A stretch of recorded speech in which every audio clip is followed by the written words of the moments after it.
Hello students, in today's class we are going to discuss about reaction of group 14 elements with halogen. Thereafter we will move towards the catenation and allotropic forms of carbon. So let's get started with the reaction with halogen of group 14 elements. Group 14 elements react with halogen in +4 oxidation state to form tetrahalides like EX4. E is any of the element belongs to group 14. The stability of the tetrahalide decreases from carbon to lead due to decrease in the stability of +4 oxidation state. As we know, down the group, the stability of +4 oxidation state in case of group 14 decreases and the stability of +2 oxidation state increases because of the inert pair effect. Group 14 elements except carbon and silicon forms dihalide in +2 oxidation state. The stability of dihalide increases from Ge to Pb due to increase in the stability of +2 oxidation state, and this is because of inert pair effect. Now we have a question. Question is, consider the compound BCl3 and CCl4. How will they behave with the water? Justify. As you can see here, we have the two compounds BCl3 and CCl4. In the BCl3, the central atom is boron, and in CCl4, the central atom is carbon. So you will see here, these are the compounds which are given to us. The number of electron in the valence shell of central atom. Here, in case of BCl3, central atom is boron.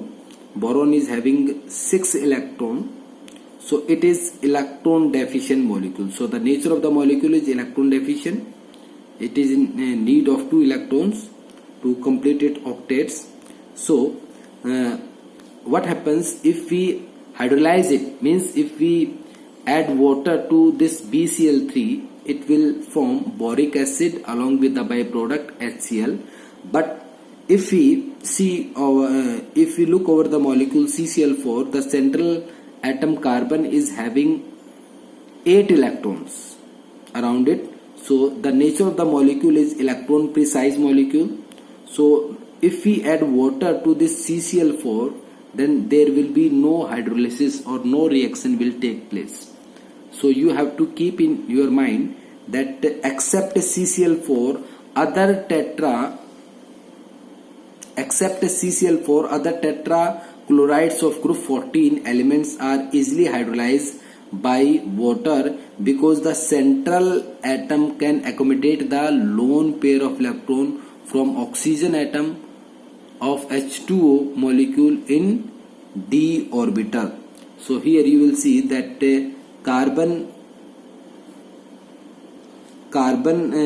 which is central atom in CCl4 is electron precise. That's why it is not going to react with the water.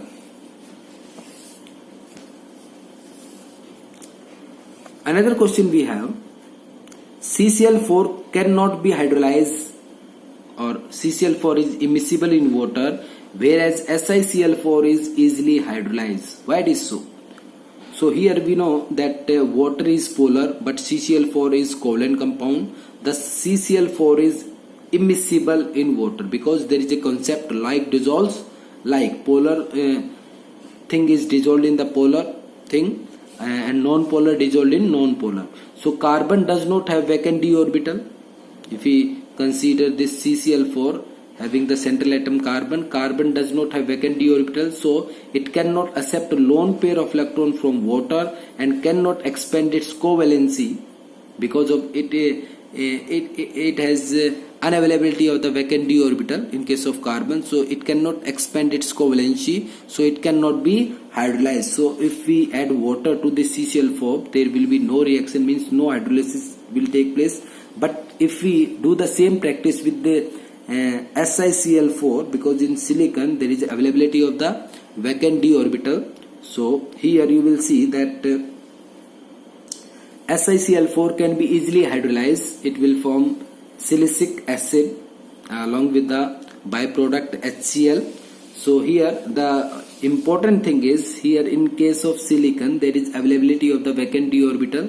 So the lone pair of oxygen from the water, they can be easily shifted to the vacant d orbital of this silicon. So it will form the coordinate bond between metal and the oxygen atom of water, and thereafter it will it involves the loss of HCl.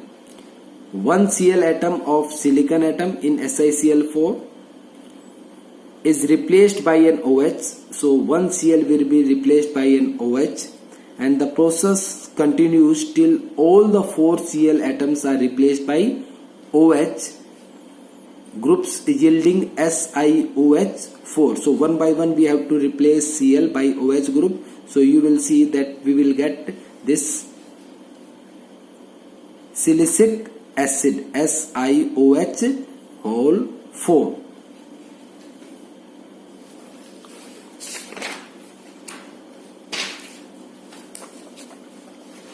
Next important property is catenation. Catenation, it is the ability of like atoms to link with one another through covalent bonds to form chains and rings. The property of catenation depends upon the strength of E bond.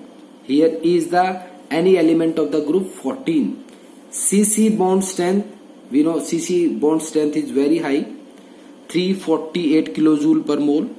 Due to the small size and high electronegativity of carbon, because of this catenation power of carbon is highest. So due to the high bond strength of carbon-carbon bond and small size and high electronegativity of carbon, so because of all these reasons there is a beauty of catenation which has been observed in carbon.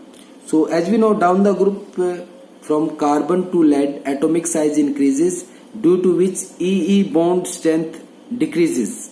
So catenation power decreases. So here the if we arrange them in order of the catenation power, carbon will have the highest value in its group, then silicon, then germanium, then tin. Lead has least value.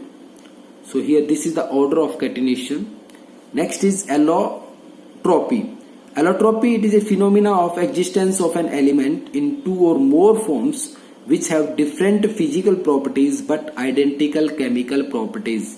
Means physical properties will be different but they will have the same, or you can say identical chemical properties. Now what are allotropes? These are different forms of an element which have the different physical properties but identical chemical properties. Carbon is able to show allotrope, or you can say carbon is able to show allotropic forms due to the property of catenation and p-pi bond formation. So these two things you have to keep in your mind, that carbon has a unique property of forming p-pi bond along with the catenation.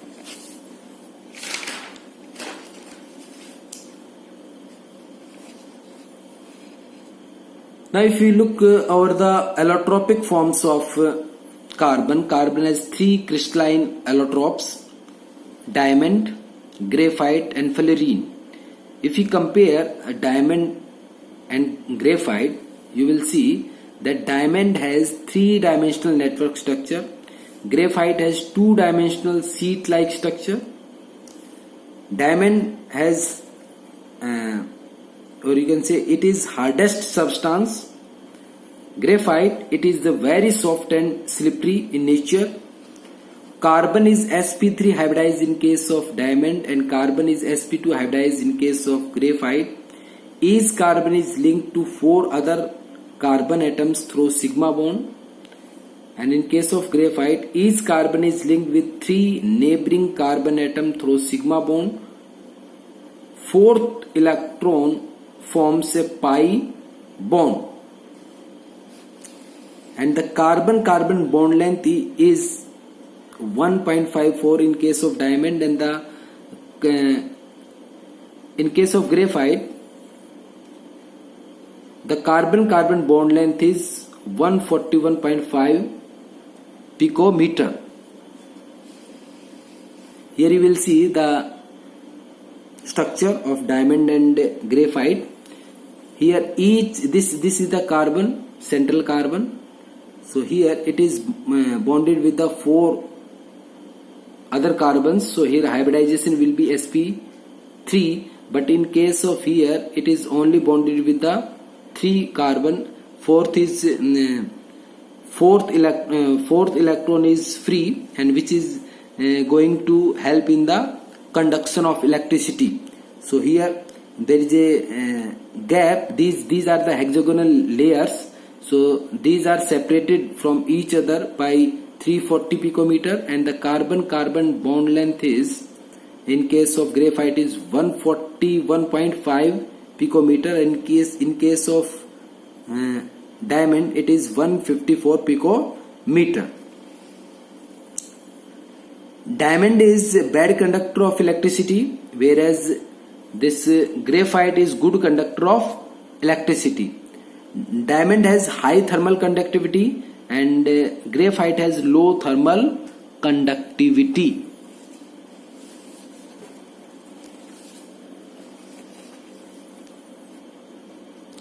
Next allotropic form of carbon is fullerene.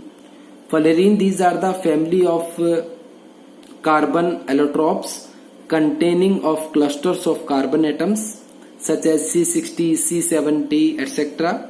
They are large spheroidal molecules of composition C2N. Here N is greater than 30. So the most stable fullerene is C60, which resembles with a saucer ball like football. C70 resembles a rugby ball. Now how one can prepare this fullerene? One can prepare it with the help of graphite. Now if we do electric arc along with the helium and argon laser, we will get the vaporized carbon, and after getting this vaporized carbon, if we condense them, we will get fullerene in the form of C60 and C70.